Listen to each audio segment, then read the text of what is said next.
Je sais que tout le monde a prié pour moi et je voudrais vous dire un petit peu ce petit parcours que l'Église connaît, parce que je sais que vous avez tous prié pour moi, vous savez comment ça s'est passé depuis quelques temps, quelques années. Aujourd'hui, ça fait 5 ans que ça dure.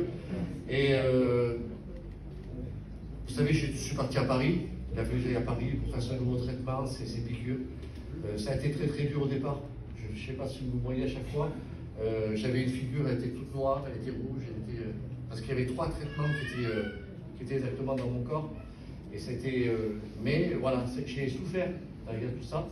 Bon, je voudrais vous dire que le Seigneur ne m'a jamais laissé. Amen. Et on a été au mois de mai. Au mois de mai, on a été pour voir un petit peu tous ces piqûres que j'ai fait, s'il y avait un petit peu du résultat, et de voir un petit peu les gadgets, qu'est-ce qu'ils vont me dire. Et avant que j'aille voir ces gadgets, ils m'ont fait tout comme on fait d'habitude. J'ai fait une prière au Seigneur un jour. J'ai dit, Seigneur, j'ai dit, ma position, tu le sais que je ne t'ai plus jamais redemandé de me guérir, mais je te demande une seule chose, j'accepte ma position. Tu le sais, Seigneur. Mais j'ai dit, s'il te plaît, aujourd'hui, dis que les gadgets me retirent cet appareil. J'ai dit, Seigneur, ce serait vraiment, vraiment pour moi de voir que tout ce que j'ai fait, que j'ai parti de chez moi, j'ai été à Paris, qu'on n'a pas fait ça pour rien, et que derrière tout ça, parce qu'il y a la médecine, derrière la médecine, il y a Dieu. Et Amen. je dis, Seigneur, je te demande seulement ça. Amen. Et je sais que je ne serai pas déçu si tu ne le fais pas, Seigneur. Mais s'il te plaît, je voudrais un petit peu vivre ma vie, dans le sens que voilà, que je sois un peu, parce que c'était dur cet appareil sur moi. Je ne pouvais pas aller n'importe où. Parfois, il y avait des moments que je ne pouvais pas faire d'autres réunions, parce que si des fois que le tuyau il partait, je pouvais faire une embolie. C'était quelque chose de très grave. La nuit, avec le respect que je vous dois, il fallait que je fasse attention quand je dormais, quand je me levais. Un petit réflexe, ça n'allait pas. C'était vraiment... ma vie était sur ce petit appareil-là. Si le tuyau est cassé, eh bien, je faisais une embolie. C'était vraiment, vraiment, vraiment grave. Et j'ai dit, Seigneur, regarde, je sais que tu es capable de tout. Alors je vais dans le docteur, le gars je me vois, mais écoutez, on a vu les résultats, monsieur Vicini, mais écoutez, très très bien. Mais jamais ils m'ont dit très très bien. Ils m'ont toujours dit, ça va, vous êtes au vert, c'est bien, mais là, écoutez, monsieur Vicini, vous étiez à pas loin de 52 aux pressions, vous êtes à 35 aujourd'hui. Il dit, c'est vraiment, vraiment bien. Et j'attendais, moi, que la gradie dise quelque chose. Et j'ai dit, madame, et alors, vous pensez que ça peut aller? Qu'est-ce que vous pensez? Vous allez me rajouter quelque chose? Et je voulais vraiment que la gadji elle dise quelque chose. Et elle dit, écoutez, monsieur Vicini, est-ce que vous pouvez attendre encore quelques temps, quelques minutes? J'ai dit oui, s'il faut attendre, j'attendrai. Je voudrais faire montrer au professeur les résultats que j'ai aujourd'hui. Et après, vous reviendrez et on va voir avec le professeur qu'est-ce qu'on peut faire. Et j'ai dit, c'est quoi que vous allez faire? On va voir si on peut vous retirer la main. Amen. Alors quand j'ai écouté ça, j'ai dit, madame, s'il faut attendre 1 heure, je vais attendre 1 heure. Et alors j'attends avec elle. Il y avait des garçons qui étaient avec moi. Je voudrais vous dire qu'à travers cette maladie, il y a eu des frères. Des frères, là-bas, à Paris. Des gens de ma communauté, de ma famille, et ils ont été un soutien. Vous ne pouvez pas savoir. Moi, mon foyer.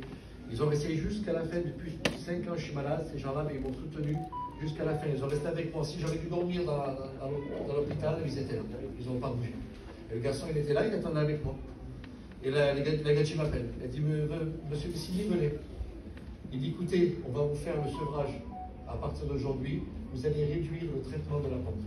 Au mois de mai, ça faisait ce mois-là. Et il dit, quand vous reviendrez au mois de juin, eh bien, votre pompe sera retirée. Il dit, mais on va voir, on vous donnera encore un traitement par-dessus. Moi, j'ai dit, c'est pas grave. J'ai dit, Gavallo, encore un traitement, j'en ai déjà 2, encore un par-dessus. Tant que j'ai pas la pompe, c'est pas grave. J'ai dit, encore, allez, j'ai l'habitude. J'arrive là-bas, ces jours-ci, là, et quand j'arrive là-bas, il me retire. Écoutez, je le dis parce que Michael, il est là, je vais expliquer un petit peu. Quand le gadjo, il a commencé à me retirer qui était ici, là. Normalement, ça va très rapide. Alors il m'a dit, monsieur Vicini, vous êtes fort, je sais que vous n'avez pas peur, alors on va faire ça localement, je vais vous faire 2 piqûres et je vais vous retirer le cathéter. Oh, j'ai dit, d'accord, il n'y a pas de souci. Et quand il commence à ouvrir ici, là, il commence à faire une entaille, et quand il commence à faire la première entaille, je le vois qu'il est en train de gratter, le monsieur, pour essayer de le retirer. Bon, il dit ça s'enlève. Et il voit qu'il n'arrive pas à le tirer, l'enlever. le tuyau. Ça ne s'enlevait pas. Alors il fait une deuxième entaille. Excusez-moi, monsieur Vicini, normalement on ne fait pas une deuxième entaille, mais je suis obligé de vous faire une deuxième. On n'arrive pas à le retirer. Je ne sais pas, d'habitude ça se fait très rapidement. Et là on n'arrive pas. Alors il fait une deuxième entaille, le gars. Quand il fait une deuxième entaille, il essaie de tirer, de tirer, de tirer. Il dit ça va, vous avez pas mal? Je dis non, j'ai pas mal. Et à ce moment-là, le gars, vous savez qu'est-ce qu'il dit? Il dit parle pas au cathéter, il lui dit pas tu vas le laisser tranquille maintenant. Tu vas le laisser tranquille. Amen. Le gars, il est en train de faire ça. Il disait tu vas le laisser tranquille. Il a dit 3 fois. Et quand c'est fait, paf, il s'est enlevé. Alors je voudrais vous dire, écoutez, on a un Dieu qui ne change pas. Un Dieu qui ne change pas. Alors je le dis parce que peut-être cette parole, elle ne va pas être comprise dans ce que je vais dire. Mais à cause que j'ai accepté ma position, c'est Dieu qui a fait le reste. Amen. Je le dis, à cause que j'ai accepté, c'est Dieu qui a fait le reste.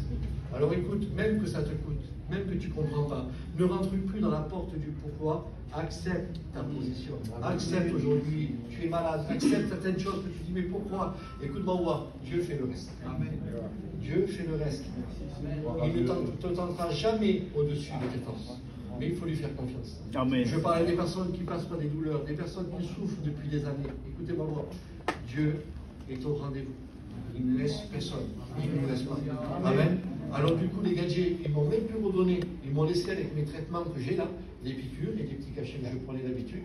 Il dit, monsieur Vicini, on ne vous redonne plus de traitement. Il dit, on vous laisse avec vos traitements que vous avez. Et il dit, vous devez vous jeter un autre, mais vous êtes très très bien. Alors on ne vous redonne plus rien. Et il dit, dans 6 mois, vous reviendrez. On refera un petit peu, on verra un petit peu comment vous êtes dans les 6 mois. Et il dit, après, vous viendrez tous les ans. Amen. Rappelez-vous, je voudrais vous le dire quand même que c'est important. Rappelez-vous qu'il devait m'opérer cœur et poumon.